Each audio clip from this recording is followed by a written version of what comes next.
Les matins de France Culture, Guillaume Erner. L'été a été riche en festivals, le public était au rendez-vous, mais là c'est la rentrée culturelle et surtout la rentrée littéraire. Bonjour Rima Abdul Malak. Bonjour Guillaume Erner. Vous êtes ministre de la Culture, vous avez été nommé en mai dernier. Oui. On vous connaît encore peu. Quelle place la littérature occupe dans votre vie ?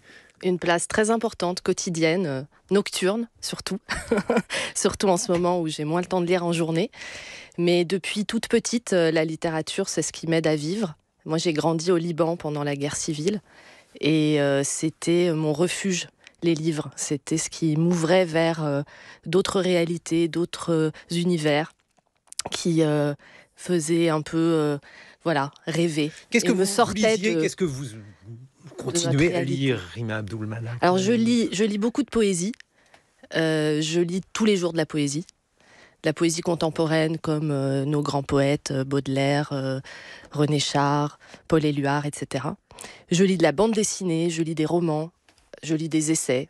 J'ai cru comprendre que vous envoyiez aussi de la poésie, c'est ça ? Alors j'avais un rituel quand je travaillais à l'Élysée qui était d'envoyer tous les matins un poème à mes collègues.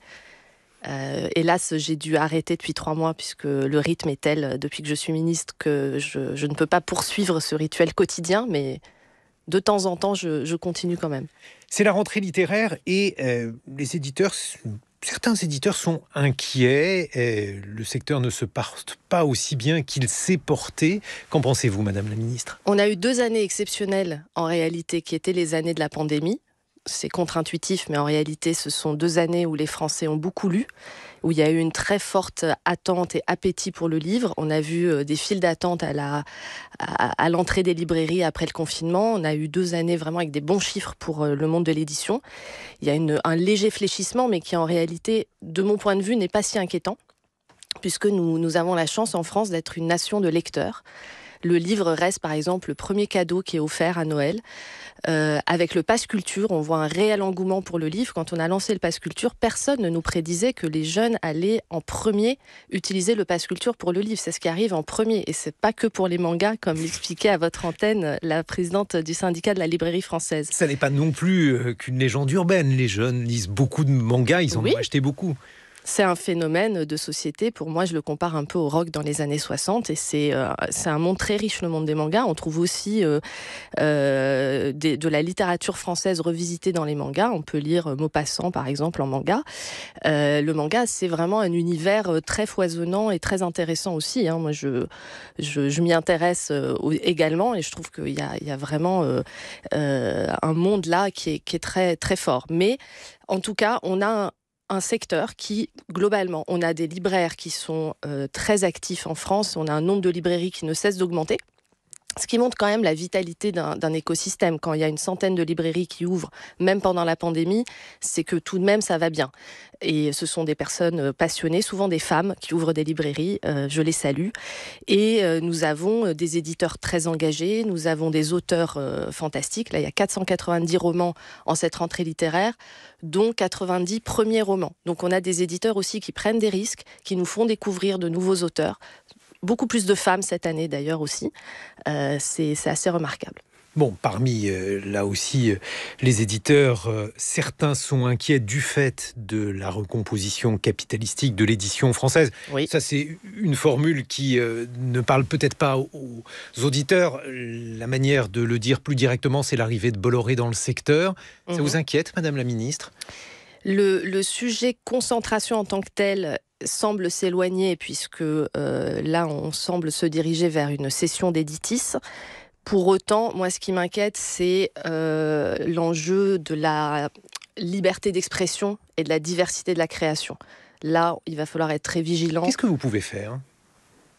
Nous, on ne peut pas empêcher un groupe privé de recruter qui il veut, d'éditer qui il veut. Ça reste évidemment la liberté d'un groupe privé. Ce qu'on peut faire, c'est soutenir la diversité de l'édition autour, soutenir les plus petits éditeurs, soutenir les auteurs, soutenir l'écosystème des librairies, soutenir un écosystème de la diversité. Soutenir comment ?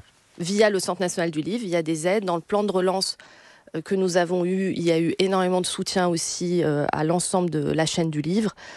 Donc ça passe aussi par ce type d'aide de l'État. Si on prévoit le pire, parfois il faut, Madame la Ministre, si on considère par exemple que cela signifie que Bolloré pourrait aujourd'hui posséder un fonds, gérer des classiques, bref, exploiter une partie des trésors de la littérature française et en faire ce qu'il veut, les publier, ne pas les publier. Là, par exemple, est-ce que ça, c'est quelque chose qui vous inquiète ? C'est sûr, parce que ça fait partie de notre patrimoine littéraire commun, donc il doit être partagé avec l'ensemble des citoyens, en France et d'ailleurs en dehors de nos frontières. Donc nous regarderons aussi avec les parlementaires s'il y a des évolutions législatives sur lesquelles travailler pour protéger les catalogues. Je l'ai dit en introduction, en dehors de la littérature, cet été, il y a eu des festivals qui ont rencontré beaucoup de succès, beaucoup de public, et on vous a vu dans beaucoup de festivals. On vous a vu à Avignon, ça c'est assez classique, mais aussi au Vieilles Charrues, au Festival d'Artagnan, au Festival international des arts de la rue. Qu'est-ce que vous avez rapporté comme expérience de ces festivals ? Oui, vous savez, en France, il y a plus de 7000 festivals à l'année. Il y a 30 ans, ils étaient beaucoup moins que ça, 600 à peu près. Donc on a cet ADN culturel de la France l'été qui repose beaucoup sur les festivals, qui attire énormément de jeunes, qui attire des populations aussi internationales, des touristes. Et c'était vraiment passionnant d'aller de Lupiac, effectivement, village de naissance de D'Artagnan, à Marciac dans le Gers pour le festival de jazz, à Aix pour le festival d'art lyrique, ou au Hellfest, le plus grand festival de France pour les musiques dites extrêmes, le métal. C'est une grande variété de public, une grande variété d'esthétique. Et ce qui m'a le plus frappé, c'est la présence des bénévoles. Je trouve qu'on a beaucoup de chance dans notre pays d'avoir des personnes qui, par milliers, vont pendant 3-4 jours travailler bénévolement pour un festival.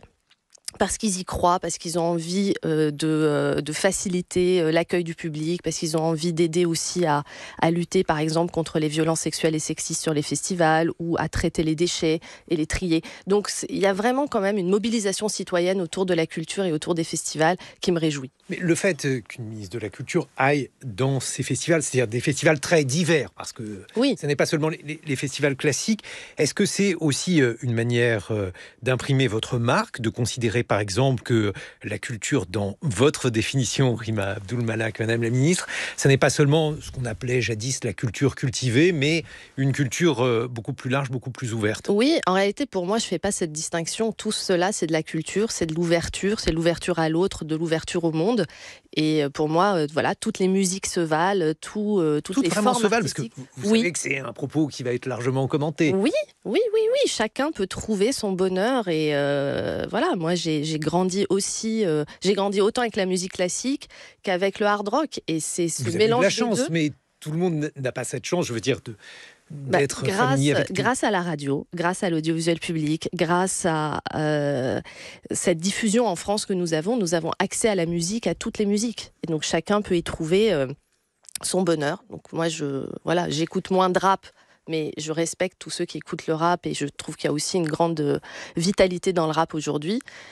Je ne fais pas de hiérarchie dans la culture. Alors, si vous ne faites pas de hiérarchie, on peut considérer que certains secteurs de la culture se portent mieux que d'autres, ont peut-être moins besoin d'être aidés. Le rap, par exemple, se porte plutôt... Non, c'est sûr que les politiques publiques du ministère de la Culture, historiquement, sont dirigées vers le soutien à la diversité, le soutien aux formes artistiques peut-être plus fragiles ou plus risquées, ou à l'expérimentation, tout simplement. C'est-à-dire créer les conditions pour que les artistes cherchent, expérimentent et inventent peut-être des formes qu'on ne connaît pas encore aujourd'hui. Le soutien à la musique contemporaine, on appelle ça la musique contemporaine, mais en fait, ce sont toutes les musiques d'aujourd'hui. Donc ça, c'est le rôle aussi du ministère de la Culture. Le soutien au festival, on le fait via le Centre national de la musique, pour ce qui est de la musique. C'est très important de soutenir également les Vieilles Charrues, le Hellfest. Tous ces festivals sont soutenus, notamment pendant la crise, ils l'ont été. Et ils ont aujourd'hui des problèmes de recrutement, parce que vous parliez des bénévoles, mais les bénévoles, ils sont là aussi parce que... En revanche, il y a des soucis effectivement sur les prestataires techniques, sur le matériel. Il y a eu des problèmes de pénurie, puis ils ont dû faire face aussi cet été à tous ces dérèglements climatiques auxquels nous avons assisté. Aux intempéries, certains comme les Eurockéennes ont dû annuler des dates, donc ça a été quand même un été certes où on peut se réjouir du retour du public, mais où on a dû faire face à ces phénomènes climatiques et à ces pénuries techniques qui ont fragilisé certains festivals et qui ont augmenté leurs coûts.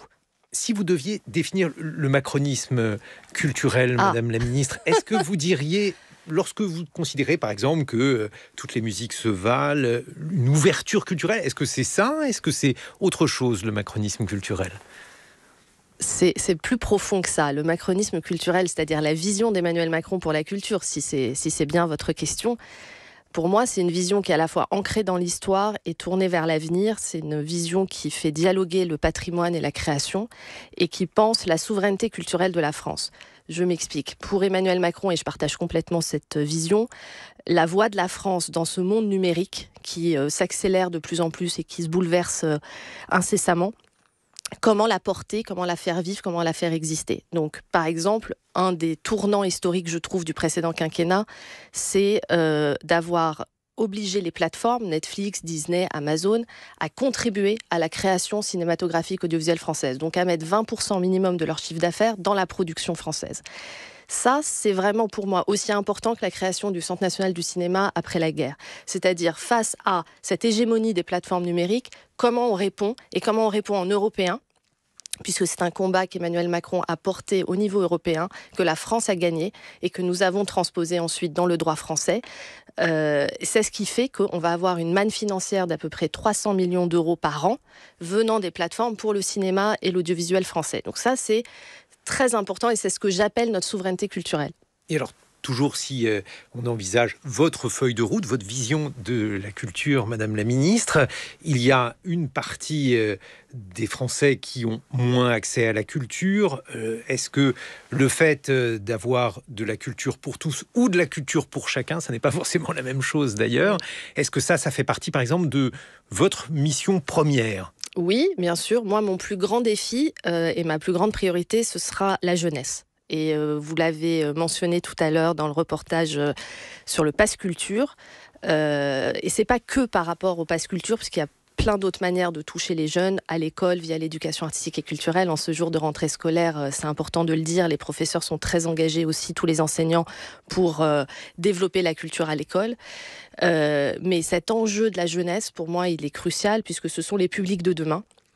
Quand on voit notre magnifique tissu de lieux culturels, de théâtres, de musées, de cinéma, de salles de spectacle, de librairies, il faut quand même qu'on se dise dans 20 ans, dans 30 ans, qui va les fréquenter, qui va y être, alors qu'on voit à quel point on passe du temps sur les écrans aujourd'hui et que la sortie culturelle devient moins présente dans la vie de nos citoyens. Donc c'est un vrai enjeu pour les publics d'aujourd'hui et les publics de demain, de sensibiliser ces nouvelles générations à la culture vivante, la culture en chair et en os. Et ça, le Pass Culture est le premier levier, mais pas l'unique levier. Justement, qu'avez-vous comme autre levier pour faire venir les jeunes à la culture ? Pour la lecture, par exemple, il y a un projet qui a été lancé en Bretagne par un recteur très engagé sur l'éducation artistique qui s'appelle Emmanuel Etis, qui est le quart d'heure de lecture. C'est pas un projet qui coûte très cher. Mais ça nécessite de mobiliser les recteurs, les enseignants, les établissements scolaires. Si chaque jour, chaque élève s'arrête un quart d'heure pour lire pour le plaisir, pas pour lire pour l'école, lire juste pour soi, pour le plaisir. Eh bien, ce quart d'heure de lecture quotidien va faciliter leur concentration, va faciliter la construction de leur imagination, va faciliter leur confiance en eux. Et c'est très important pour construire aussi des citoyens éclairés et des citoyens heureux. Moi, je crois beaucoup à ça.